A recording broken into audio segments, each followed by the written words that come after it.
నమస్తే, welcome to Andhraprabha. నేను తేజస్వి. ఒకే వరలో రెండు కత్తులు ఇమడగలవా?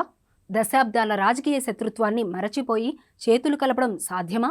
ఆర్థికంగా బలమైన నేతను సామాజిక బలంతో ఢీకొట్టే వీలుంటుందా? మైలవరం రాజకీయంలో ఏం జరగబోతుంది? ఓవైపు రాజకీయంగా కాకలు తీరిన ఎమ్మెల్యే వసంత కృష్ణప్రసాద్, మరోవైపు బీసీ నేత సర్నాల తిరుపతిరావు. ఈ ఇద్దరి మధ్యలో మంత్రి జోగి రమేష్, మాజీ మంత్రి దేవినేని ఉమ. ఎవరి రాజకీయం వారిదే. మైలవరంపై పట్టు కోసం చేయని ప్రయత్నాలు లేవు. వైసీపీ నుంచి కొత్త నేతకు టికెట్ ఎలా వచ్చింది? వైసీపీ సిట్టింగ్ ఎమ్మెల్యే టీడీపీ అభ్యర్థి ఎలా అయ్యారు? విజయవాడ పార్లమెంట్ పరిధిలోని మైలవరం అసెంబ్లీ సెగ్మెంట్ అత్యంత కీలకమైన స్థానం. ఇక్కడ నుంచి హేమీలు ఎందరో ప్రాతినిధ్యం వహించారు. మొదట్లో కమ్యూనిస్టులు ఆధిపత్యం వహిస్తే తర్వాత కాంగ్రెస్ తన ప్రభావాన్ని చూపింది. అనంతరం టీడీపీ వరుసగా గెలుపొందింది. మొత్తం మీద చూస్తే టీడీపీ, కాంగ్రెస్ పార్టీలు ఈ నియోజకవర్గంలో ఎక్కువ కాలం ఆధిపత్యం చెలాయించాయి. కమ్యూనిస్ట్ పార్టీ నుంచి బి విశ్వేశ్వరరావు 2 సార్లు, కాంగ్రెస్ తరపున కనుమూరి వెంకట్రావు 5 సార్లు విజయం సాధించారు. టీడీపీ నేతలు ఎన్ సత్యనారాయణ, జ్యేష్ఠ రమేష్ బాబు, వడ్డే శుభనాద్రీశ్వరరావు, దేవినేని ఉమామహేశ్వరరావు మైలవరం ఎమ్మెల్యేలుగా గెలిచి మంత్రులుగా వ్యవహరించారు. ఈసారి ఎన్నికల్లో మైలవరం నియోజకవర్గం రాజకీయ సమీకరణాల్లో అనూహ్య మార్పులు జరిగాయి. అనుకున్న వారికి టికెట్ దక్కకపోవడం, అనుకోకుండా కొత్త వారికి టికెట్లు ఇవ్వడంతో మైలవరం రాజకీయం ఆసక్తికరంగా మారింది.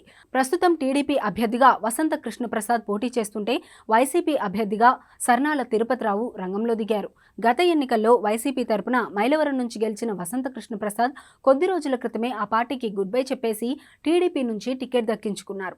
వసంత రాజీనామాతో వైసీపీ కొత్త అభ్యర్థిని తెరపైకి తీసుకొచ్చింది.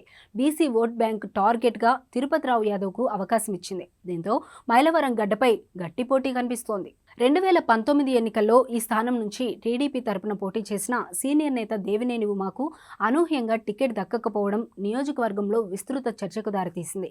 2014 నుంచి 2019 వరకు మైలవరం ఎమ్మెల్యేగా, రాష్ట్ర మంత్రిగా పనిచేసిన దేవినేని ఉమా ఉమ్మడి కృష్ణా జిల్లాలో చక్రం తిప్పారు. గత 5 ఏళ్ల నుంచి నియోజకవర్గంలో పార్టీ పటిష్టతకు పనిచేసిన ఉమా సీటుకు సిట్టింగ్ ఎమ్మెల్యే వసంత రూపంలో ఎత్తుపడింది. గత ఎన్నికల్లో ఈ ఇద్దరి మధ్య పోటీ జరిగింది. ఇప్పుడు అధికార పార్టీపై అసంతృప్తితో వైసీపీకి రాజీనామా చేసిన ఎమ్మెల్యే వసంత దేవినేని స్థానంలో టీడీపీ అభ్యర్థి అయ్యారు. దీంతో నియోజకవర్గ రాజకీయాల్లో పెను మార్పులు చోటు చేసుకున్నాయి. ఇన్నాళ్లు పోరాడిన ఎమ్మెల్యేతోనే ఇప్పుడు టీడీపీ శ్రేణులు కలిసి పనిచేయాల్సిన పరిస్థితి వచ్చింది. ఈ పరిస్థితిని అర్థం చేసుకున్న ఎమ్మెల్యే వసంత కూడా టీడీపీ కార్యకర్తలకు దగ్గరయ్యేందుకు శక్తి వంచన లేకుండా పనిచేస్తున్నారు.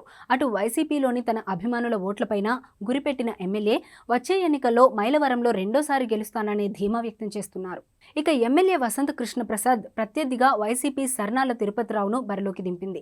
వాస్తవానికి ఈ సీటు కోసం గత 5 ఏళ్లుగా రాష్ట్ర మంత్రి జోగి రమేష్ తీవ్రంగా ప్రయత్నించారు.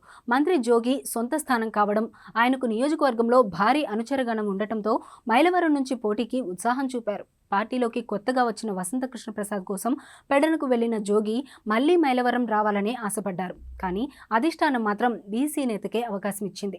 ఆర్థికంగా బలమైన ఎమ్మెల్యే వసంత కృష్ణప్రసాద్ను సర్నాల తిరుపతిరావు ఎలా ఢీకొడతారనేది ఇప్పుడు ఉత్కంఠగా మారింది. ఎమ్మెల్యేతో పోల్చితే తిరుపతిరావు ఆర్థిక బలం అంతంత మాత్రమే. దీంతో పార్టీ అండదండలపైనే ఆయన ఆశలు పెట్టుకున్నారు. సీఎం జగన్ ఇమేజ్, 5 ఏళ్ల నుంచి అమలు చేస్తున్న అభివృద్ధి సంక్షేమ కార్యక్రమాలే గెలిపిస్తాయని ఆశపడుతున్నారు తిరుపతిరావు. మొత్తానికి మైలవరం సమరం హీట్ పుట్టిస్తోంది. రెండు పార్టీల వ్యూహ ప్రతివ్యూహాలతో పోరాటానికి అన్ని అస్త్రాలు సిద్ధం చేసుకుంటున్నారు. నియోజకవర్గంలో మొత్తం 2,80,000 ఓట్లు ఉండగా బీసీలే అధికం. ఈ కోణంలోనే అధికార పార్టీ బీసీ అభ్యర్థిని నిలబెట్టింది. మరోవైపు నియోజకవర్గ చరిత్రలో కమ్మ సామాజిక వర్గం ఆధిపత్యమే ఎక్కువగా కనిపిస్తోంది.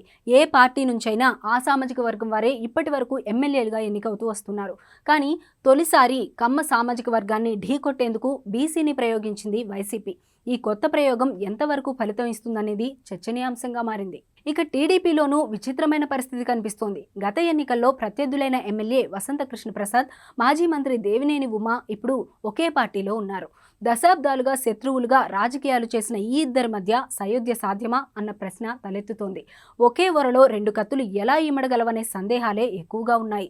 జూన్ 4న ఈ సందేహాలన్నింటికీ సరైన సమాధానం లభించనుంది.